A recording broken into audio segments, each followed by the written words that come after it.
Hey everybody out there in Facebook world, Andrew Alschwid from the Rummel Agency. Today I've got with me Lieutenant Miguel Gomez of the Saginaw County Sheriff's Department, Rob Baumgartner from one of our partner carriers at Frankenmuth Insurance, and our Chief Entertainment Officer, Mr. CEO. Greg Rummel.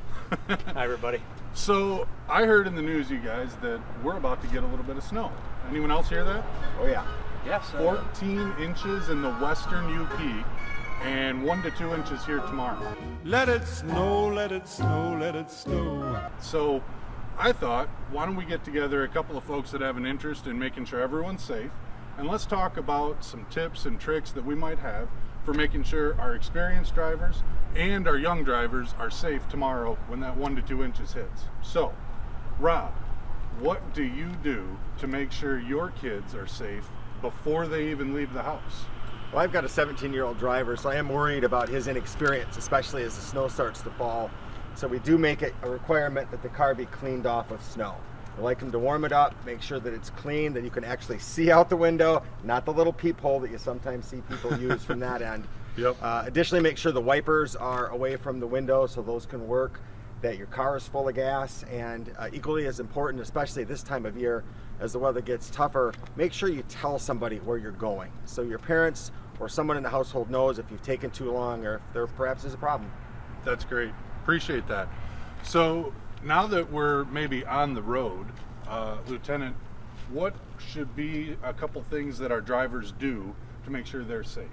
Well, first, I want you all to know that the first snowfall of the year, normally countywide, we have somewhere between 80 to 120 crashes. Wow. Almost every year without fail. Okay? So, and those are seasoned drivers for the most part. All right? And we haven't even factored in the new ones. All right? I have a 16-year-old at home, and I make him call me to let me know when he's leaving, because then I can estimate how long it should take to get there. So that's good sound advice. Yep. Mostly what they need to know is slow down.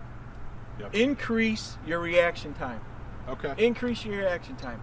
Because on a dry pavement, your vehicle's going to react differently than on slushy, snowy roads. When you step on the brakes, on dry pavement, you don't really feel pulsing in the brake pedal.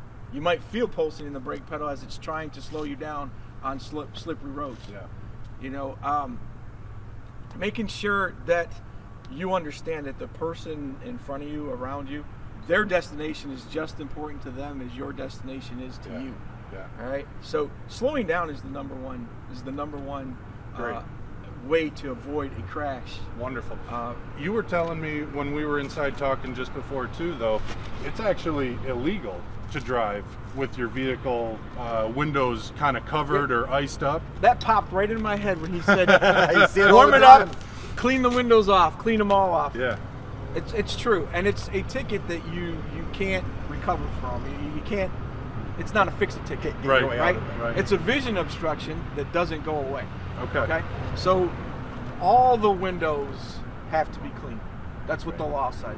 Okay. Yeah. You have to be able to see outside your mirrors, out to your mirrors, and if you have snow caked on the mirror or the window, then that's a violation. It's Sure. ticket worthy, and, huh? and it's ticket worthy. Yeah. Absolutely ticket worthy. Yeah, And sometimes I got the windows cleaned off, but I look out and I see the side view mirror and it's got stuff on it, right? you So can't that's have illegal that. too. That's All right. illegal too.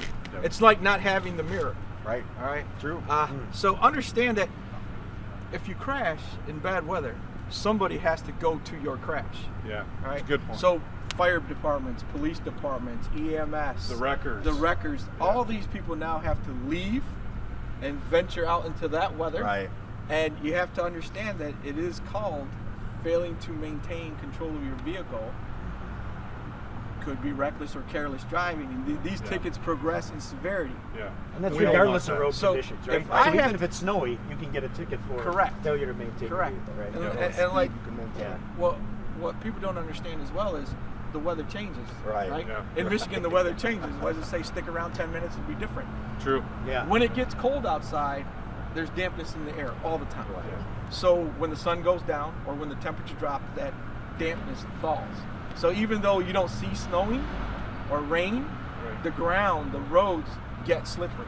Good points. So, Greg, you got a couple of young ones in the house and one off to college. What do you do to make sure their vehicle is equipped so that they've got anything that they would need in the event of a situation that, something did happen. Well, first of all, it's the time that we've spent here together is probably the longest duration I've spent this close to a police car without getting on the inside. So that's number one. I just wanted to point that out. So yeah, keeping the kids, if something does happen, all right, so let's say, and I always hear these one-off stories, somebody loses control of their vehicle in bad weather, they end up going down into a ditch or a ravine, and they don't find somebody for a couple days. Let's say you're stuck in the car and you got to be able to survive on your own. So what are some things that you want to have in your vehicle, all right? Yeah. So, and this could be for a myriad of reasons. Let's say the car even just breaks down. Right. So, but when it's cold weather, some of the things you obviously want to have in your vehicle, you want a good set of boots, right? Something to keep the feet warm, jacket, hat, gloves, that type of thing. Make sure you're staying warm in the vehicle. Yeah. Other things, safety-wise, in case that you got that dead battery and it's cold outside. I mean, man, when it's sub-zero and you're out there trying to mess with that engine. So having some jumper cables, a little bit extra washer fluid. Yeah, right? and especially the stuff that works well under the freezing, 32 degrees. Right on. Yeah, so maybe a a shovel or a flashlight too. shovel, flashlight, Yeah. cell phone. Make sure you got a charger. Oh yeah. Right? That's all Excellent. helpful things. So Well, that's what we wanted to do today, is give you guys just a few tips, a few tricks, a couple of ideas. Make sure you talk to your young driver. It could be the first time they're going to experience this, so we want them to be safe. And so from all of us at the Rummel Agency, from the Saginaw County Sheriff's Department, and from our partner carrier, Frankenmuth Insurance, thanks. Have a great weekend. Be safe, whether you're traveling to the Eagles game on Saturday or maybe down to Lansing to see MSU beat up on those people from Ohio. Whatever it is, get there safe, be safe, have a conversation with your kids. Thanks, guys. have a great weekend. Still no fuzzy dice in the rearview mirror either. Oh, the weather outside is frightful, but the fire is so delightful. And since we've no place to go, let it snow, let it snow, let it snow. I've never been in the backseat of a police car. Can I get in the back? And then 2 days later, Mike, you should have had your driver's license.